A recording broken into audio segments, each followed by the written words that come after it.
নমস্কাৰ বন্ধুসকল, ডিব্ৰুগড়ত মই কটকট পূজা চালোঁ, তাকে আপোনালোকৰ আগত ভিডিঅ'টো সাঁচি ৰাখিবলৈ শ্বেয়াৰ কৰিলোঁ।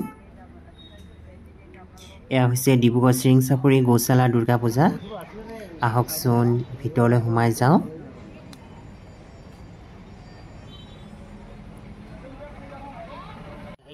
পূজাখন বহুত ধুনীয়া লাগিছে গাইজ, আৰু মানুহবোৰে ইয়াত চাকি বন্তি ধূপ ধূনা জ্বলাইছে।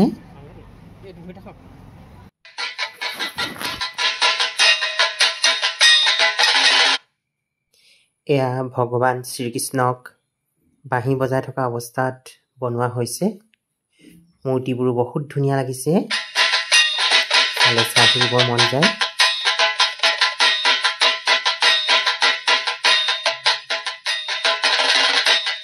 এই পূজাখন শ্ৰীকৃষ্ণৰ সাগৰতলীত যিখন নগৰ আছে, মানে দ্বাৰকা নগৰখন ইয়াত দেখুওৱা হৈছে।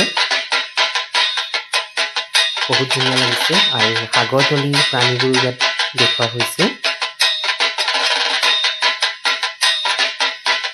বহুতো মূৰ্তি বনাই থোৱা হৈছে।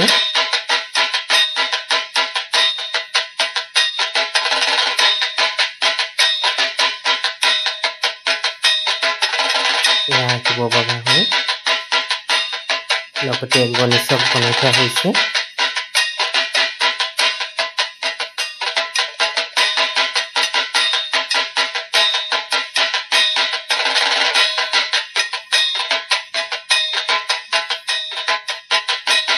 আৰু এয়া হৈছে বিষ্ণু ভগৱান। বিষ্ণু ভগৱানকো বহুত ধুনীয়াকৈ বনাই থৈছে।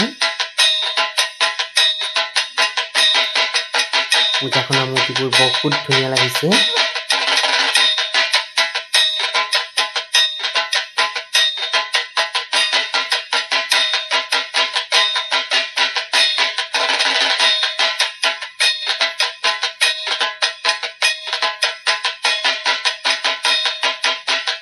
আৰু এইফালে এইবোৰ সাগৰতলীত যিবোৰ প্ৰাণী আছে, মানে মাছ, কাছ আৰু মানে সাগৰতলীৰ প্ৰাণীবোৰ ইয়াত দেখুওৱা হৈছে।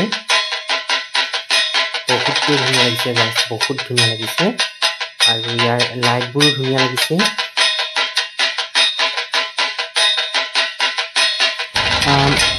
বন্ধুসকল, আৰু এইখন পূজা হৈছে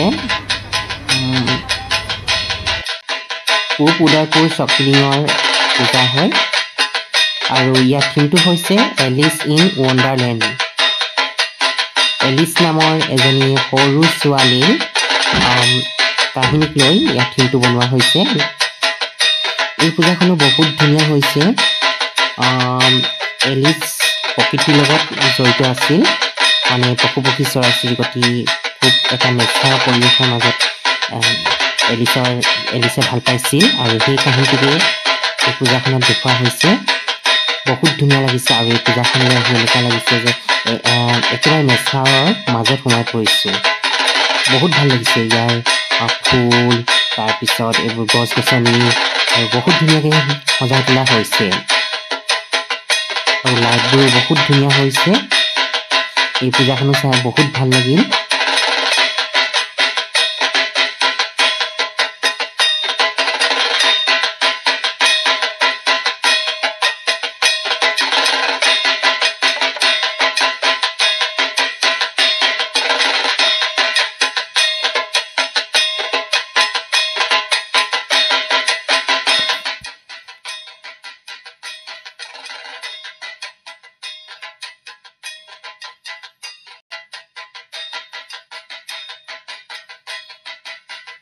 মই মাৰ মূৰ্তিভাগ অকণমান দেখুৱাই দিছোঁ। মূৰ্তিভাগো বহুতেই সুন্দৰ হৈছে।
ভিডিঅ'টো ইমানতে সামৰিছোঁ ধন্যবাদ